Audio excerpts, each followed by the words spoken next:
का मानसिक और भावनात्मक विकास बेहतर हो सकता है। संजय और सुमिता ने गर्भ संस्कार की विधि को अपनाया। उन्होंने हर दिन प्रेम, आभार, विश्वास, शांति और सकारात्मकता से भरे संवाद किए। वे एक दूसरे के प्रति पूरी तरह से समर्पित थे।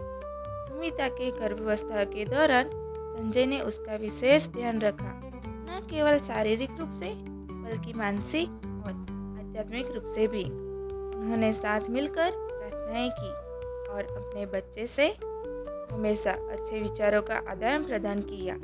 हर दिन वे अपने बच्चे से संवाद करते, उसे सकारात्मक विचारों और प्रेम से भरते, जिससे बच्चे के मानसिक और भावनात्मक स्वास्थ्य में सकारात्मक प्रभाव पड़ता। उन्होंने अपने बच्चे से कहा, तुम हमारे जीवन का सबसे बड़ा आशीर्वाद हो। तुम्हारा जन्म हमारे जीवन को एक नई दिशा में ले जाएगा। तुम सच्चे प्रेम और ज्ञान से भरे रहोगे। चमत्कारी परिणाम।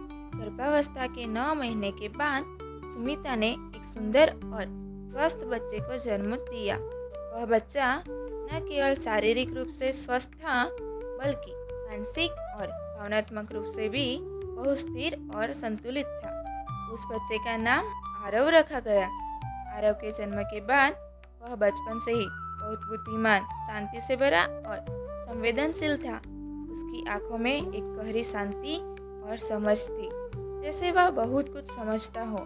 वह बच्चा हमेशा अपने आसपास के लोगों के प्रति दयालु और सकारात्मक था। जब वह बड़ा हुआ तो उसकी संवाद क्षमता भी अद्भुत थी। वह दूसरों की भावनाओं को बहुत जल्दी समझता और हर किसी के साथ बहुत प्रेम से पेश आता। वह बचपन से ही बहुत उत्साही और सकारात्मक सोच वाला था। उसकी शिक्षा में भी असाधारण सफलता मिली। उसके स्कूल के अध्यापक भी उसकी गहरी सोच, सहज समझ और शांति को देखकर हैरान थे। आरव का व्यवहार दूसरों के लिए प्रेरणा बन गया और उसने हमेशा जीवन में अच्छे मूल्यों और संस्कारों के साथ कदम बढ़ाया। गर्भ संस्कार का प्रभाव।